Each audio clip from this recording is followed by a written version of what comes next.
Well, now we have the trouble clear skies, right? So let's go into saying, fix the problem before it what? Occurs. I don't want to be a great fireman. I'm really good at being a fireman, and I'm going to teach you how to fix those things. But what I'm planning to do is eliminate the problem from happening. These are the 10 signs that it's going to take to eliminate the problem from what? Happening or occurring. All right. Number one, it's time for the dealer or the GM to reestablish the relationship. You as a general manager, you as a dealer, you need to put it on your calendar to call one finance company a week. Invite them to do lunch. Don't cancel that lunch because you have a golf match or a good, cute-looking girl that is going to come and sell you an ad in the paper. That is the most important meeting you could have. When you have that meeting, don't have it with a rep.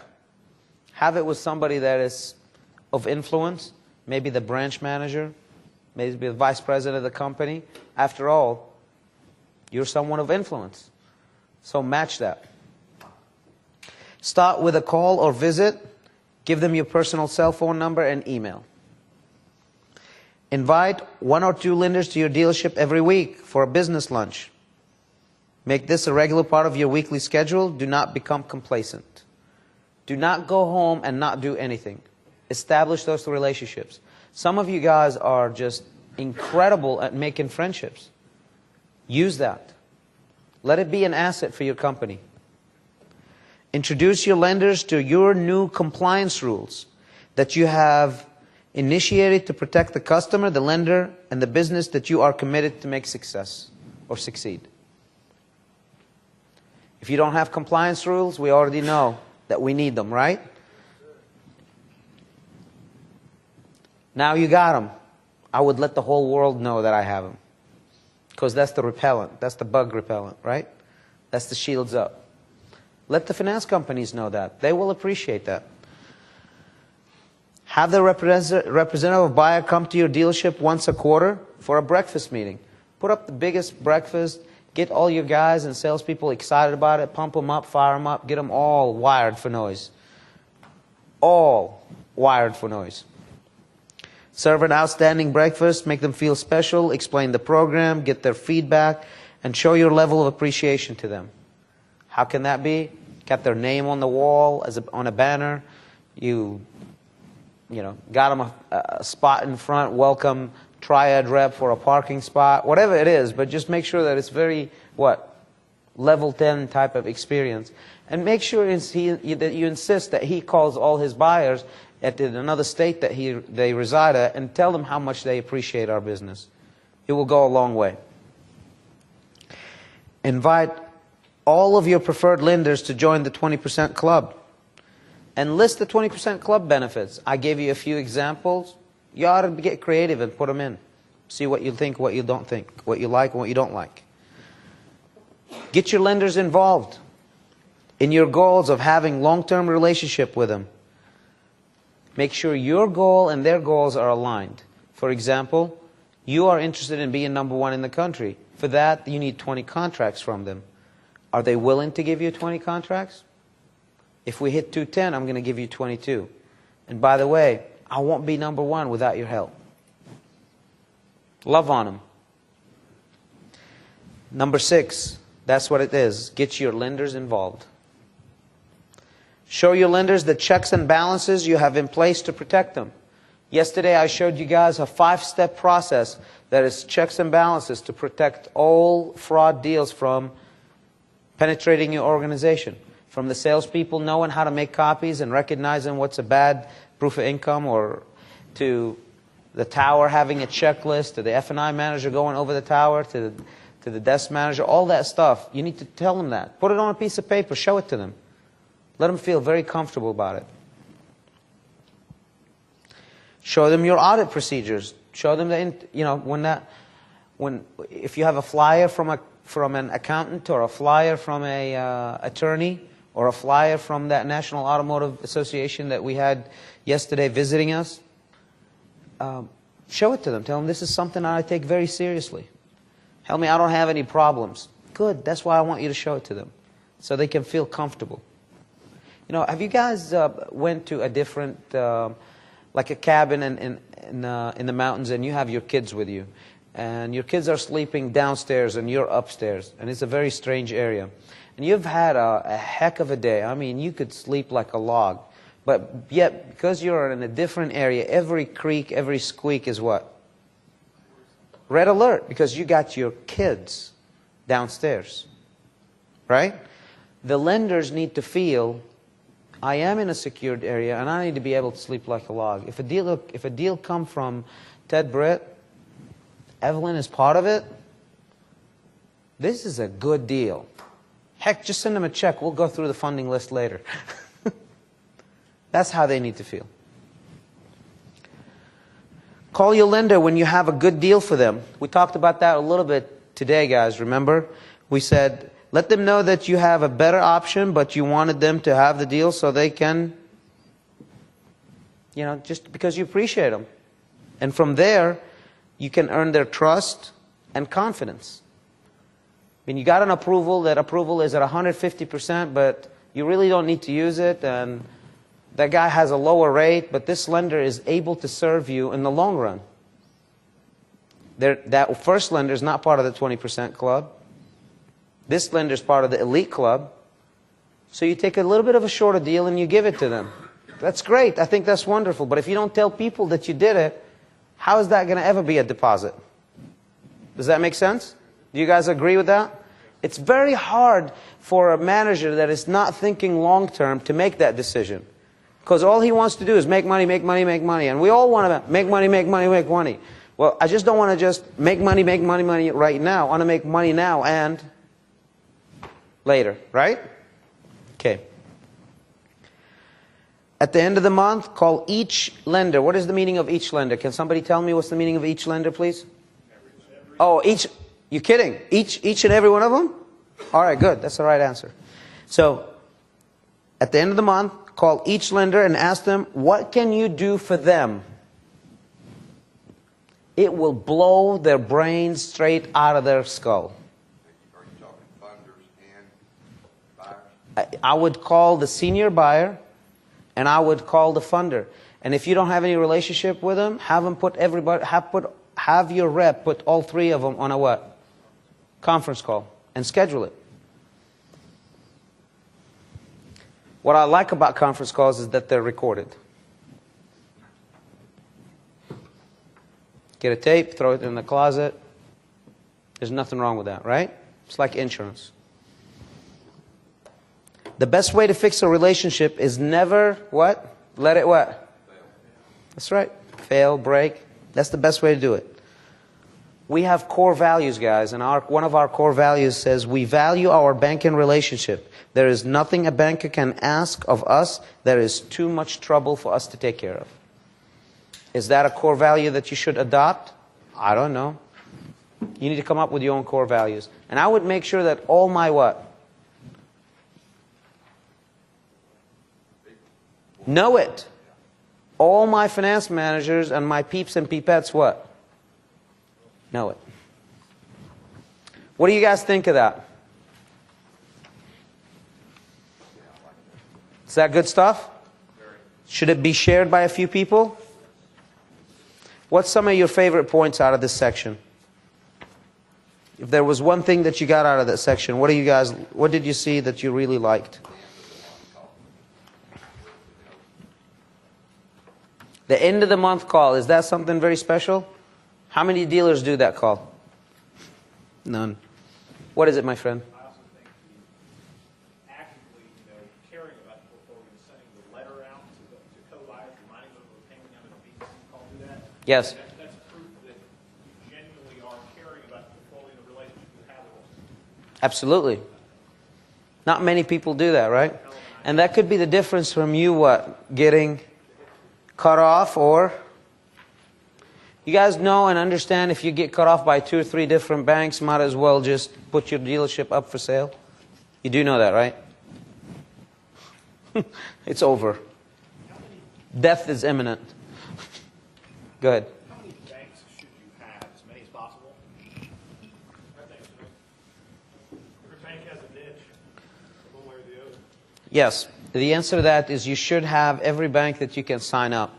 But more importantly, you should focus your business. 20% of those banks need to have 80% of your business. So if one of those banks gets it one deal, that's great. But more importantly, you can't abuse that relationship. For example, that one bank that's going to get one deal, you just can't send him 1,000 applications to get one deal. You just can't do that. Now, some of the banks will tell you, I really don't care how many applications you send me. Okay, no problem. Game on. Let's rock. And they'll change their mind because they don't know how many applications you actually are capable of sending them. You pull 1,500, 2,000 bureaus, they'll care. Any other questions, guys, on this section? What did you like most? You like tracking the lenders? Was that kind of neat? How would you like it when your F&I director's sitting there, especially if you have like 3, 4 dealerships and you have that information accessible to you, and you're sitting there towards the end of the month and there's like 10 deals that really need some help, you know? Like we've sold 400 cars and now we got 10 deals that, whoo, everybody tried to work on them, and you got those 10 deals in front of you, and you grab your top 20 list of the banks and you know, hey, listen, I sent you 100 contracts this month. I'm just making you aware I'm sending you those 2 deals. What are they? Don't worry about it. They'll come in a FedEx envelope. What do you mean? You're funding them. That's what I mean. Well, can we look at them first? Yeah, I'll give you the application number. Well, you want to wait on the phone while I talk about it? Nah, not really. They're deals. Have a nice day. But without you knowing all that, and without you telling the buyer that and all that, that leverage might not be there.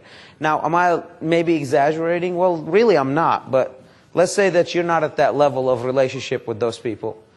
You should tell them, look, man, I sent you 100 deals. I need a little bit of help. Little by little, you kind of program them. I kind of tell them, look, I send you 100, I get 5% mulligans.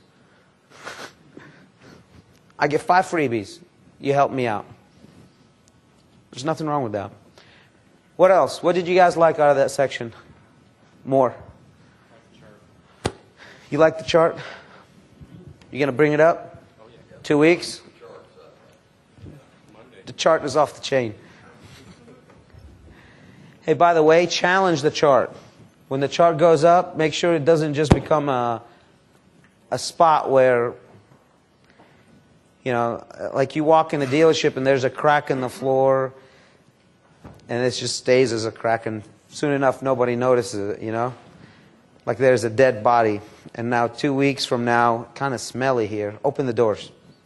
So you open the doors, but the body is still there. Then after a while you go get a carpet and you know what, let's just put a carpet on top of this guy. So you put a carpet up, and then 3 weeks later, well, hold on a second. Oh, hold on, there's a little hump. I'm not quite sure what that is, but there's a little hump. Move on. Don't make the chart develop into a little hump. You need to nourish it, love on it, care for it, update it, brag it.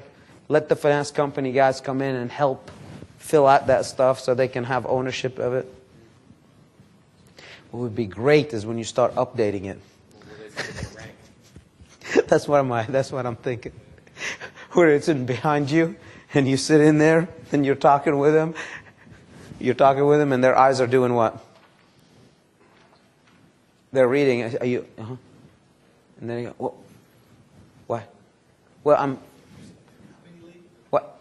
I said, dude, I try to give you the business, and watch them say, well, you got any deals you want me to look at? And you already have some deals that are already approved and ready to go to the bank. They're already done. And he grabs them and he starts, well, let me work them. And then he approves, for example, 4 or 5 of them. They're already approved. And all of them are actually better money and better deals. Here's what's the beautiful part about it. You give him 2. And those 3, he said, well, you know what, man? You haven't made it to the elite club. I got to send those 3 to the other people. You know, I mean, you just soften them up a little bit and just bring them down. It's a lot of fun. Anyway, what else did you guys like? This is you know, like this whole seminar, we're just coming to this, and this is where this is where it goes cha-ching. This is where the money gets made. This section right here. Go ahead. I like how, like, you know, the breakfast and stuff.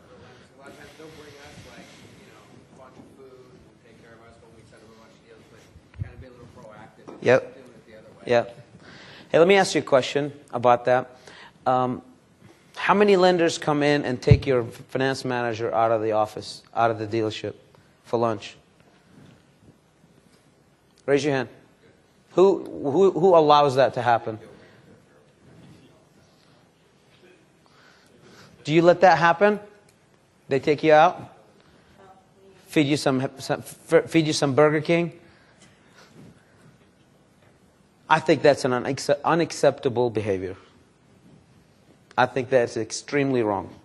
I think that rep needs to come in with 5, 6 pizzas, spend that $100 that he was going to spend on the F&I manager, and feed all the salespeople. Now it's a double win because he's feeding the salespeople. The salespeople tell him, thank you, thank you, thank you. Now he's going to believe he's a hero. More importantly, is he eating during that lunch with you? Of course he is. What else is he doing? That's right. Now you got a free employee. He's hammering deals. And more importantly, I don't have one of my employees gone, God knows doing what. I'm sure everybody's just going to go and have lunch. I understand. But I mean, just come on. I need you in my office. Well, Helmy, are you telling me that nobody's allowed to take lunch?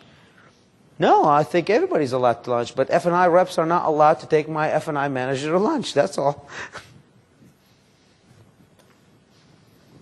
How excited are the salespeople going to feel like? Now, do you guys know that some salespeople really sometimes don't have money to buy lunch? Do you guys know that? I mean, or how are we? Or our nose is so much in the air that we forgot that.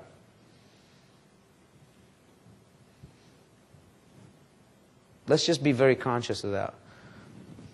Okay, Woody? Oh, yeah. All right. Sometimes I take with myself and with me. Sometimes Oh, brilliant. Now you crippled the whole dealership. Don't do that again. Don't even start there. Don't take anybody out of the store. Just stay in there. Not only I'm taking my number 1 guy out of there, I'm taking my number 2 guy out of there. I'm going to make sure that dealership is shut down. Let me guess, you left the cell phone in the back because you guys don't want to be disturbed while you're having lunch, right? Any questions? I got one more section that we're going to go through, but I want to make sure that that section here is good.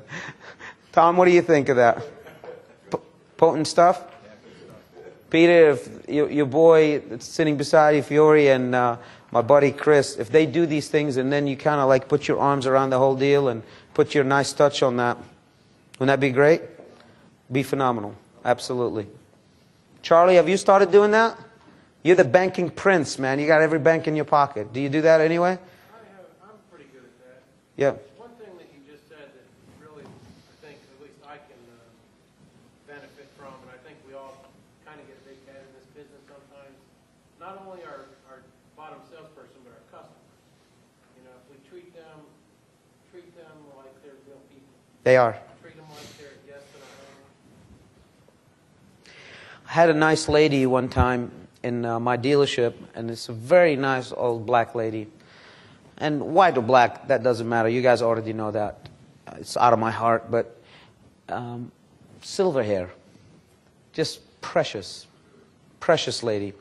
And she was drinking coffee, and she spilled it on the table. And some of those drops came on the floor. And I noticed 3 of my salespeople walked by and didn't do anything. They were busy or something like that. So I jumped out of the tower like a maniac. And I got on my knees and I started wiping these things off. And I told her, honey, do you want anything? Can I get you anything? And she said, God bless you, son. What do you do here? I said, well, I'm the owner here. I said, your people are very lucky to have you. Let me tell you something. I will never forget that. I felt like I had wings, man. And all my salespeople saw me do that. Man, there wasn't, I mean, they just wished that God would split the hole, a big hole inside the dealership for all of them to jump in it. Because they knew what was coming. Because I tell them, if I get to it before you, there's a problem. So I looked at them all with that look, and of course I had to send a couple of managers to get them re-glued till the next day. But that would never happen in my dealership again. Ever. Ever. It's just not acceptable. We got to care about our people, and we got to do it genuinely. And we're tough, and let's rip their lungs out, and let's make this and let's make that. And I'm all entitled to making all the money that I need to make. I'm all in on that. But man, we got to earn it. And the way we earn it is by doing these things. But she was an amazing, wonderful lady. I tell you what, man, there's some people that are just blessed. The minute they touch you, you feel better. That was one of those ladies. You know, there's also some people, when you shake their hand, you just want to knock their teeth in because they're evil from inside out. Take that out of there. Anyway, but, you know, that was one of the ladies that was actually just an incredible human being. And we all need to watch that. So thank you very much, Charlotte. I think that's very awesome.